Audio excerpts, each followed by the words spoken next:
আগের ক্লাসে আমরা সুবিদাসের বই থেকে বিভাজ্যতার উপর কিছু প্রবলেম আলোচনা করেছিলাম। আজকে বাকি অঙ্কগুলো আলোচনা করব। তো 44 নম্বর প্রবলেম 6n² + 6n এই রাশিমালাটি বা সংখ্যাটি সর্বদা কত দ্বারা বিভাজ্য?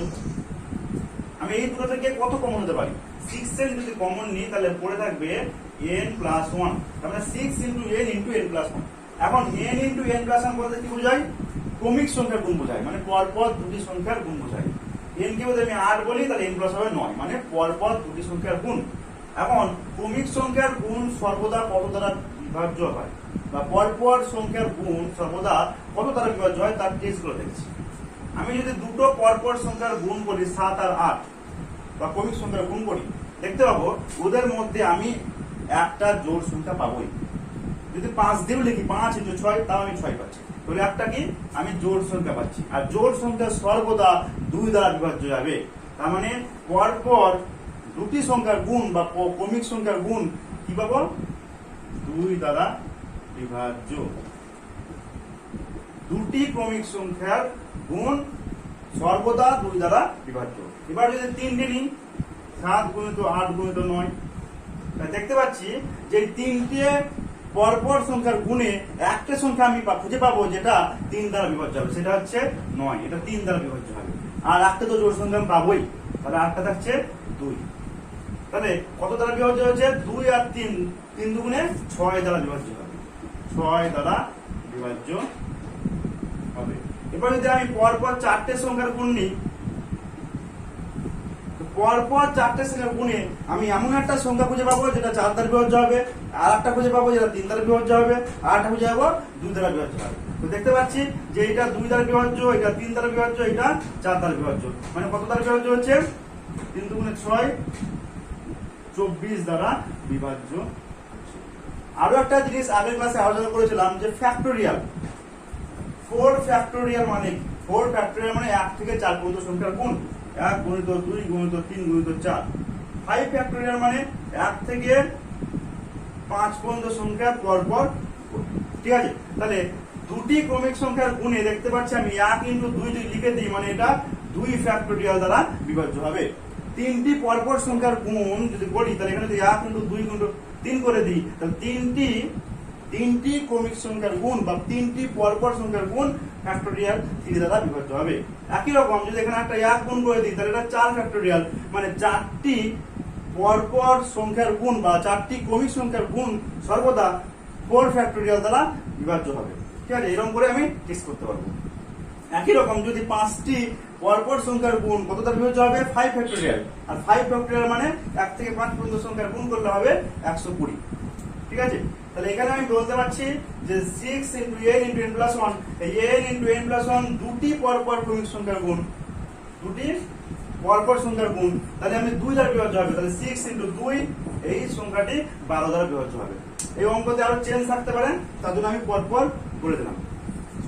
এই অঙ্কতেই যদি একটু চেঞ্জ থাকতো, যেখানে হয়তো দেখা গেল যে n+2 দিয়ে দিয়েছে, তাহলে বলতাম যে n × n+1 × n+2, মানে তিনটি পরপর সংখ্যার গুণ আছে, তাহলে ফ্যাক্টোরিয়াল 3 দ্বারা বিভাজ্য হবে। ফ্যাক্টোরিয়াল 3 মানে 6, মানে 6 লিখতাম এখানে, দুই জায়গায় আমি 6 লিখতাম। 46 নম্বর প্রবলেম 17^200 কে 18 দিয়ে ভাগ করলে কত ভাগশেষ থাকবে?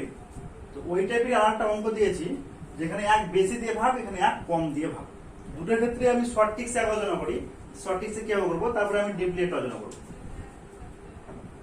1 বেশি দিয়ে ভাগ করলে তাকাতে হবে পাওয়ারের দিকে। পাওয়ার যদি জোড় সংখ্যা হয়, তাহলে ভাগশেষ হবে 1। পাওয়ার যদি বিজোড় হয়, মানে এখানে হয়তো 17^201 বলবো, এরকম বিজোড় 2 দ্বারা ভাগ যায় না সেরকম সংখ্যা, সেক্ষেত্রে ভাগশেষ হবে ওই সংখ্যাটি 17টি। কিন্তু এই ক্ষেত্রে ভাগশেষ সব সময় আমার একই হবে, পাওয়ারের দিকে আমার তাকাতে দরকারই করবে। ঠিক আছে, এবারে আমি একটু ডিপলি আলোচনা করি। তো এটা কি বললাম আরেকবার বলে দিই, যে 17^200 আছে, 1 বেশি দিয়ে ভাগ করলে পাওয়ার দেখবো জোড় কিনা, জোড় সংখ্যা হলে ভাগশেষ 1, বিজোড় হলে ভাগশেষ হবে 17। ঠিক আছে, মানে এই যার পাওয়ার আছে সেই সংখ্যাটাই। আর এক্ষেত্রে 1 কম দিয়ে ভাগ করলে ভাগশেষ সর্বদা একই হবে। বেশ, অঙ্কটা একটু ডিপলি আলোচনা করি। যে 17 টু দি পাওয়ার 200 আছে, একে আমি এই 18 আকারে যদি লিখি তাহলে লিখবো 18 মাইনাস 1 টু দি পাওয়ার 200, এরকম লিখতে পারি। একে যদি আমি এবার ভাঙি, যেটা ক্লাস 11 এর সিলেবাসে ছিল, কিভাবে ভাঙবো? 18 to the power 200 plus 200 C on 18 to the power 199, তারপর minus 1 to the power 1 plus, এইভাবে চলবে। কিরকম ভাবে চলবে? 18 এর পাওয়ার 1 কমতে কমতে যাবে আর মাইনাস 1 এর পাওয়ার বাড়তে বাড়তে যাবে, ঠিক আছে? আর এখানে 1টা 2 3 4 হতে যাবে।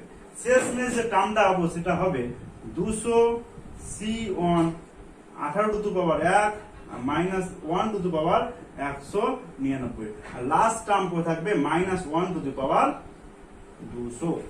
তো প্রথম থেকে শেষের আগের টার্ম পর্যন্ত যদি লক্ষ্য করি, তো প্রত্যেকটা টার্মে 18 গুণ আছে, 18 গুণ আছে, 18 গুণ আছে। তার মানে প্রত্যেকটা টার্ম 18 দিয়ে ভাগ চলে যাবে। শেষ শুধুমাত্র দেখবো যে শেষ টার্মটাতে কোনো 18 না, ঠিক আছে? এবারে মাইনাস 1 টু দি পাওয়ার যদি 200 হয়, মানে জোড় সংখ্যা হয়, তাহলে সেক্ষেত্রে কত হয়ে যাবে? প্লাস 1 হয়ে যাবে, সেটাই হয়ে যাবে ভাগ শেষ। কিন্তু মাইনাস 1 টু দি পাওয়ার যদি 201 হয়, মানে বিজোড় সংখ্যা আছে, সেক্ষেত্রে উত্তর হবে মাইনাস 1 ভাগ শেষ। এবারে ভাগ শেষ তো মাইনাস 1 কোনদিন হয় না, হতে পারে না। তার জন্য কি করব? যে সংখ্যাটা দিয়ে ভাগ করার কথা হয়েছে সেটা এর সঙ্গে যোগ করতে হবে। তাহলে মাইনাস 1 এর সঙ্গে যদি 18 যোগ করি তাহলে কত হবে? 17। 17 ভাগ শেষ। ওটা আমি প্রথমে সঠিক আলোচনা করে এলাম। কি করলাম? যে এর পাওয়ার যদি জোড় সংখ্যা হয় তাহলে ভাগশেষ হবে 1। কেন আসছে? মাইনাস 1 টু দি পাওয়ার জোড় আসছিল বলে। কিন্তু এর পাওয়ার যদি বিজোড় হয় তাহলে পাওয়ারটা কত আসবে? মাইনাস 1 টু দি পাওয়ার বিজোড়, সেক্ষেত্রে মাইনাস 1 ভাগশেষ। আর ভাগশেষ তো মাইনাস 1 হয় না, তার জন্য যে সংখ্যাটা দিয়ে ভাগ করছি সেটা যোগ করলে আমি ভাগশেষ উত্তর পেয়ে যাবো। 45 নম্বর প্রবলেমে আছে যে 5 অঙ্কের ক্ষুদ্রতম কোন সংখ্যা 319 দ্বারা বিভাজ্য। তো এই অঙ্কগুলোর ক্ষেত্রে 5 অঙ্কের বৃহত্তম বলতে পারে, 5 অঙ্কের ক্ষুদ্রতম বলতে পারে। তাই আমি দুরকম কেস সামনে আলোচনা করেছি। 5 অঙ্কের বৃহত্তম মানে 5টা 9, আর 5 অঙ্কের ক্ষুদ্রতম মানে 1-এর পরে 4টে শূন্য। তো সেই কি করেছি? 319 দ্বারা বিভাজ্য কথা বলা হয়েছে, 319 দিয়ে ভাগ করেছি। তো 319 দিয়ে ভাগ করার পর ভাগশেষ পেয়েছি 152। তো বৃহত্তম কেসের ক্ষেত্রে কি করতে হয়? যে বৃহত্তম কেসের ক্ষেত্রে যে সংখ্যাটা দেওয়া আছে বৃহত্তম সংখ্যাটা, সে বৃহত্তম সংখ্যা থেকে ভাগশেষটা বিয়োগ করে দিলেই সংখ্যাটি চলে আসবে। তার মানে এখানে 99,999 থেকে 152 বিয়োগ করলে আমার উত্তর চলে আসবে। তাহলে বৃহত্তম কেসে কি বললাম? যে বৃহত্তম সংখ্যাটা থেকে ভাগশেষটাকে বিয়োগ করলে আমার উত্তরটা চলে আসবে। কিন্তু ক্ষুদ্রতম কেসের ক্ষেত্রে আমি এখানে 10,000 থেকে আমি যদি 1 বিয়োগ করি তাহলে সেটা কিন্তু আর 5 অঙ্ক থাকবে না। 1 বিয়োগ করলে সে 4 অঙ্ক হয়ে যাবে, 9,999 হয়ে যাবে, ঠিক আছে? তার মানে আমার ক্ষুদ্রতম কেসের ক্ষেত্রে কিন্তু বিয়োগ করা চলবে না, এক্ষেত্রে কি করতে হবে? যোগ করতে হবে। তাহলে কত যোগ করবো? এটা যোগ করলেও হবে না। যোগ করার জন্য ভাবতে হয় মনে মনে যে 111 জায়গায় মিনিমাম কত হলে ভাগটা মিলে যেত, ঠিক আছে? মানে 319 হলে ভাগটা মিলে যেত। এখানে 111 জায়গায় 319 হলেই ভাগটা মিলে যেত। মানে আর কত বেশি হতে হবে? আর কত বেশি হতে হবে? তার মানে কি? এই 319 থেকে 111 বিয়োগ করব, কত হবে? 208। তার মানে 111 সঙ্গে 208 যদি যোগ করতাম তাহলে 319 হতো, সেই 319টা ভাগটা মিলিয়ে দিত, ঠিক আছে? তার মানে বলতে পারছি আমি যে এই সংখ্যাটার সঙ্গে কত যোগ করতে হবে? এই 208টা যোগ করতে হবে। ক্ষুদ্রতম কেস প্লাস 208। ক্ষুদ্রতম কেসের ক্ষেত্রে কি বললাম? ক্ষুদ্রতম সঙ্গে যোগ করতে হয়। কি যোগ করব? ভাজক মাইনাস ভাগশেষ, ঠিক আছে? ক্ষুদ্রতম সংখ্যা কেসের ক্ষেত্রে যোগ করতে হবে। কি যোগ করব? ভাজক মাইনাস ভাগশেষ যোগ করতে হবে, ঠিক আছে? আর একবার বলে দিচ্ছি, বৃহত্তম কেসের ক্ষেত্রে বৃহত্তম মাইনাস ভাগশেষ হয়ে যাবে, ডাইরেক্ট উত্তর চলে আসবে। কিন্তু ক্ষুদ্রতম কেসের ক্ষেত্রে ক্ষুদ্রতম সঙ্গে যোগ করতে হবে। কি যোগ করব? ভাজক মাইনাস ভাগশেষ করে যেটা পাবো সেটা যোগ করতে হবে, ঠিক আছে? এবারে আরো দুটো অঙ্ক আছে বইয়ে, 9 নম্বর আর 10 নম্বর। 279 দ্বারা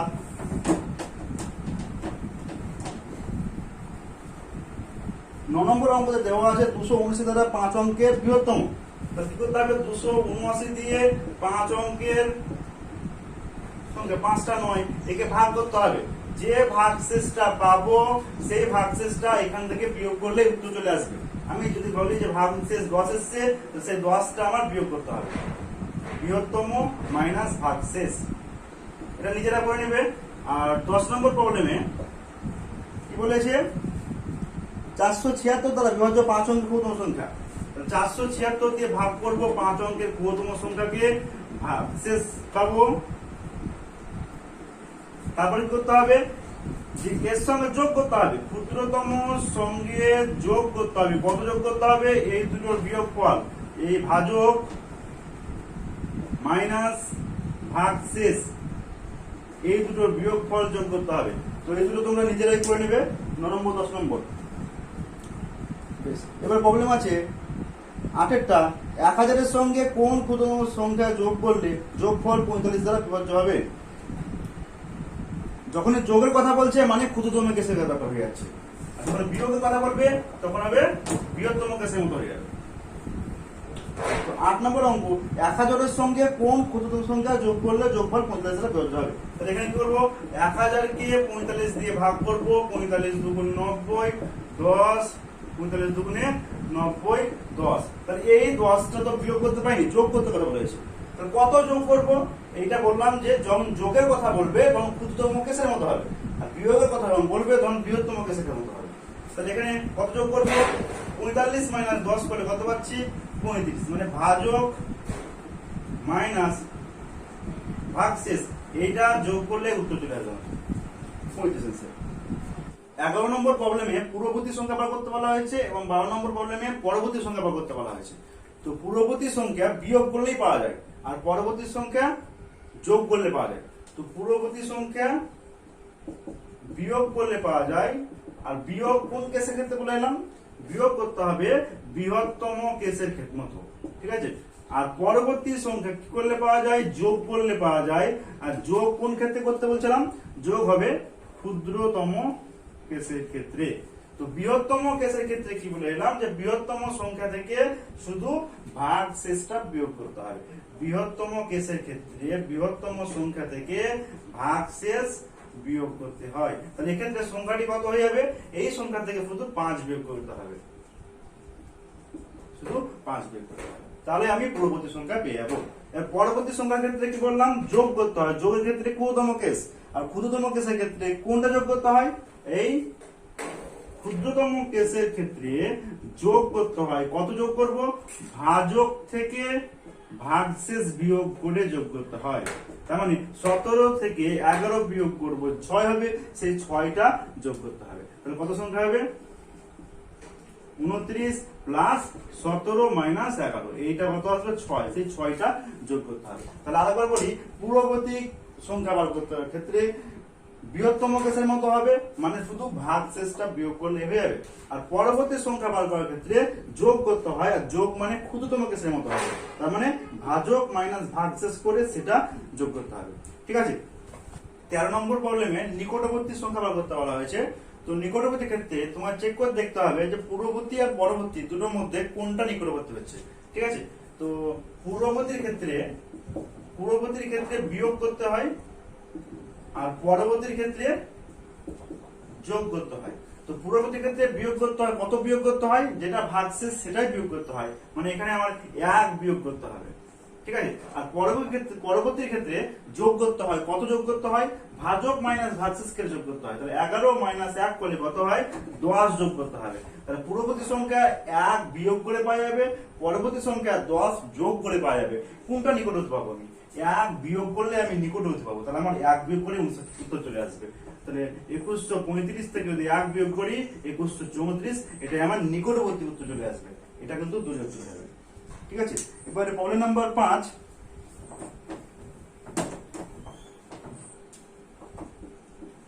1 থেকে 200 পর্যন্ত 9 দ্বারা বিভাজ্য সংখ্যা কতগুলো। তো 1 থেকে যদি বলে তাহলে সেই ক্ষেত্রে আমি যত দূর পর্যন্ত বলা হয়েছে 200, সেই 200 কে আমি 9 দিয়ে ভাগ করব, 9 দুগুণে 18, 9 দুগুণে 18, যে ভাগফলটা পাবো সেটাই আমার অ্যান্সার হবে। অতগুলো আমি সংখ্যা 9 দ্বারা বিভাজ্য পাবো। কিন্তু যদি 1 না বলে এখানে যদি বলো তো 20 থেকে 200, সেক্ষেত্রে কিরকম হবে, সেক্ষেত্রে দুটোকেই ভাগ করতে হবে। আমি পরের অঙ্কটা আলোচনা করছি। 6 নম্বর প্রবলেম, 1000 থেকে 5000 পর্যন্ত 225 দ্বারা বিভাজ্য সংখ্যা। সেক্ষেত্রে কি বললাম, একেও ভাগ করবো একেও ভাগ করবো, দুটোর ভাগফলের অন্তর হবে সংখ্যাটা। তাহলে 1000 কে আমি যদি 225 দিয়ে ভাগ করি, কয় দিয়ে হবে? 4 দিয়ে, 900। তাহলে কটি পেলাম? 4 পেলাম। এবারে 5000 কে যদি আমি 225 দিয়ে ভাগ করি, 450, 450, তার মানে 22 হচ্ছে। তাহলে এক্ষেত্রে কত উত্তর হবে? 1000 থেকে 5000 এর মধ্যে 225 দ্বারা বিভাজ্য সংখ্যা হবে এই দুটো ভাগফলের অন্তর। 22 মাইনাস 4 কত? 18টি। 225 দ্বারা বিভাজিত সংখ্যা কত হবে? 18টি। ঠিক আছে, 1 থেকে বললে আমি লাস্টটাকে ভাগ করলে পেয়ে যাবো, কিন্তু যদি রেঞ্জ বলে দেয় 1000 থেকে 5000 এরকম, সেক্ষেত্রে কিন্তু দুটোকেই ভাগ করে বিয়োগ করতে হবে, ভাগফলের বিয়োগ করতে হবে। প্রবলেম নাম্বার 7, 50 থেকে 300 মধ্যে 2 ও 3 দ্বারা বিভাজ্য। 2 ও 3 দ্বারা বিভাজ্য মানে কি? 6 দ্বারা বিভাজ্য। 2 দ্বারা বিভাজ্য এবং 3 দ্বারা বিভাজ্য মানে কি? 6 দ্বারা বিভাজ্য। তো সেক্ষেত্রে কি করবো? একেও ভাগ করবো। 50 কে যদি 6 দিয়ে ভাগ করি তাহলে কত হবে? 8 6 48, 8 হলো। এবারে 300 কে যদি 6 দিয়ে ভাগ করি কত হবে? 50। তাহলে এদের বিয়োগ করলে কত হবে? 50 থেকে যদি 8 বিয়োগ করি মানে 42। তাহলে 42টি সংখ্যা হবে যা 2 ও 3 দ্বারা বিভাজ্য হবে। 1 নম্বর প্রবলেম, একটি সংখ্যাকে 68 দিয়ে ভাগ করলে ভাগফল 269 এবং ভাগশেষ 0। সংখ্যাটিকে 67 দ্বারা ভাগ করলে ভাগশেষ কত হবে? তো এই টাইপের অঙ্কগুলো খুবই ইজিলি হয়ে যাবে। দেখো, প্রথম ক্ষেত্রে ভাজক হচ্ছে 68, দ্বিতীয় ক্ষেত্রে 67, এদের অন্তর কত? 1 কমেছে মাত্র। ঠিক আছে, আর প্রথম ক্ষেত্রে ভাগশেষ কত আছে? 0 আছে। তো এই রকম কন্ডিশন যদি থাকে, 1 কম দিয়ে ভাগ করছে দ্বিতীয় ক্ষেত্রে, আর প্রথম ক্ষেত্রে ভাগশেষ 0, তাহলে সেই ক্ষেত্রে প্রথম ক্ষেত্রের যে ভাগফল আছে 269, তাকেই শুধু ভাগ করে দেবো 67 দিয়ে, কত হবে? ভাগশেষ কত? 1, সেই 1টাই আমার অ্যান্সার হয়ে গেল। ঠিক আছে, কিন্তু অঙ্কতে যদি এখানে 1 না কমে হয়তো 67 জায়গায় হয়তো 65 দেওয়া হয়েছে, বা হয়তো ভাগশেষ 0 না হয়ে 3 4 5 বা হয়তো 10 এরকম দেওয়া হয়েছে, সেই টাইপের অঙ্কর ক্ষেত্রে কিরকম হবে সেটা আলোচনা করছি। এমনিতে ভাজ্য বলতে বোঝায়, ভাজ্য বা সংখ্যা ব্যবহার ফর্মুলা যে ভাজক ইনটু ভাগফল প্লাস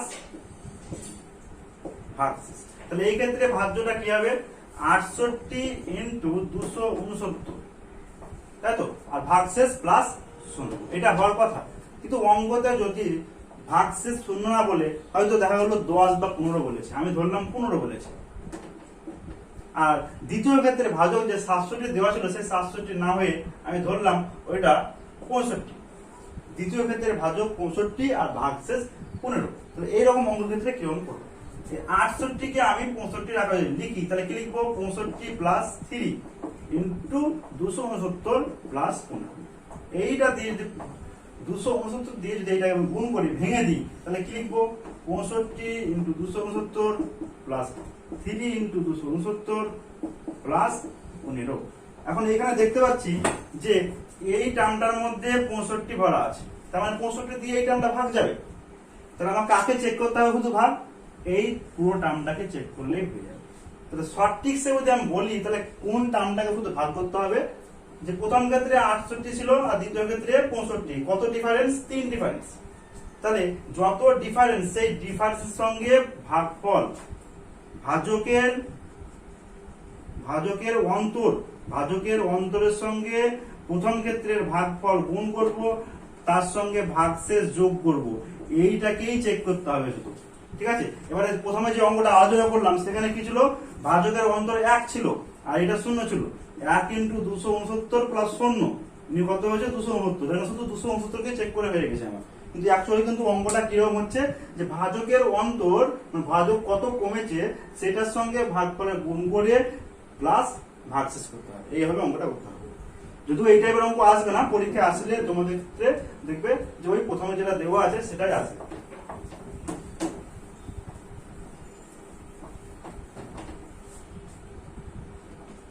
নম্বর প্রবলেম, ভাজক, ভাগশেষ আর ভাগফল। বেশ, আমি 2 নম্বর প্রবলেমের 3টাকে লিখছি, ভাজক, ভাগশেষ আর ভাগফল। প্রথম ক্ষেত্রে বলা আছে যে ভাজক ভাগশেষের 5 গুণ, ভাগশেষের 5 গুণ, তাহলে একে যদি আমি 1 লিখি তাহলে এ হবে 5, ঠিক আছে। আবার দ্বিতীয় ক্ষেত্রে বলছে যে ভাজক ভাগফলের 25 গুণ, ভাজক ভাগফলের 25 গুণ, তাহলে আমি একে যদি 1 লিখি তাহলে এর 25 গুণ করেছে, মানে এখানে হবে এ 25। এবারে ভাজক তো একটা অঙ্কে দু রকম হতে পারে না, এ 5 এ 25 এরকম তো হতে পারে না, দুটোকে সমান হতে হবে। তাহলে কি করব, এইটাকে যদি সমান করি তাহলে কি করব, এই লাইনটাকে আমার দেখতে হবে যে 5 দিয়ে গুণ করলেই আমার সমান হচ্ছে। একটা অঙ্কে ভাজক দু রকম হতে পারে না, এটা 25 এটা 5 এটা হতে পারে না, তাহলে সমান করতে হবে। তো সমান করার জন্য দেখতে পাচ্ছি যে এই লাইনটাকে 5 দিয়ে গুণ করলে আমার 25 চলে আসবে। তাহলে এটা অ্যাকচুয়ালি কত হয়ে যাবে, এটা 25 হয়ে যাবে, আর এটা তাহলে আমার 5 হয়ে যাবে, আর এটা আমার ভাগফল 1 আছে। তাহলে অ্যাকচুয়ালি অঙ্কটা হয়ে গেল ভাজক 25, ভাগশেষ 5 আর ভাগফল 1, ঠিক আছে। এবারে অঙ্কতে কোথায় কোনটা বলেছে, ভাগফল বলা হয়েছে 16, ভাগফল বলা হয়েছে 16, মানে 1 এর জায়গায় 16 বলা হয়েছে। তাহলে 1 যদি 16 হয় তাহলে 5 ইকুয়াল কত হবে, 5 16 80, আর 25 ইকুয়াল কত হবে, 1 ইকুয়াল 16 হলে 25 ইকুয়াল হবে 400, ঠিক আছে। এবারে ভাজ্য বা সংখ্যা বার করার নিয়ম কি, ভাজক ইনটু ভাগফল প্লাস ভাগশেষ। তাহলে ভাজক কত আছে 400, 400 ইনটু ভাগফল কত আছে, ভাগফল 16, তার সঙ্গে ভাগশেষ কত যোগ হবে 80, 416 6400 প্লাস 80, তাহলে 6480। এইভাবে অঙ্কটা করা যাবে, ঠিক আছে। অনেকে আবার ডাইরেক্টলি বার করা যাবে, যেভাবে বলা আছে যে ভাজক ভাগশেষের 5 গুণ, ওখান থেকে ডাইরেক্টলি পাঠ করে বার করতে যাবে।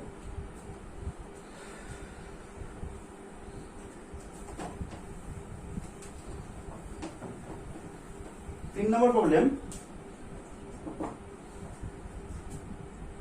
ভাগফল ভাগশেষ আর ভাজক বলা আছে। তো 3টাকে লিখছি আমি, ভাজক ভাগফল ভাগশেষ। প্রথম লাইনে বলছে ভাগফল ভাগশেষের 4 গুণ, তাহলে ভাগশেষের 4 গুণ বলছে 1, এটা 4। দ্বিতীয় ক্ষেত্রে বলছে ভাজক ভাগশেষের 2 পূর্ণ 1/5, তাহলে ভাগশেষের, তাহলে ভাগশেষ করে যদি 1 বলি তাহলে ভাজক কত হবে, ভাজক হবে 5 গুণ 10 11 পূর্ণ 11/5। তো এখানে আমি দেখতেই পাচ্ছি যে ভাগশেষ দুটো সমান করাই আছে, আমার কোনো গন্ডগোল নাই। তাহলে আমি 11/5 আছে, এটাকে আমি 4 লিখে দিলাম, তাহলে এটাই আমার উত্তর, ওদের মধ্যে সম্পর্ক হয়ে গেল। যেহেতু আমার সমান করাই আছে, ভাগশেষ সমান করা, কোনো কষ্ট করে ব্যাপার হবে না। বেশ, এবারে কি বলেছে, ভাগফল 20, তাহলে ভাগফলের জায়গায় আমি 20 লিখলাম। তাহলে কত গুণ হয়েছে, এটা 5 গুণ হয়েছে, তাহলে একেও 5 গুণ করে দিতে হবে, তাহলে এটা 5 হয়ে গেল। একেও যদি আমি 5 গুণ করি তাহলে কত হবে, 5 5 কেটে যাবে, 11 উত্তর হবে।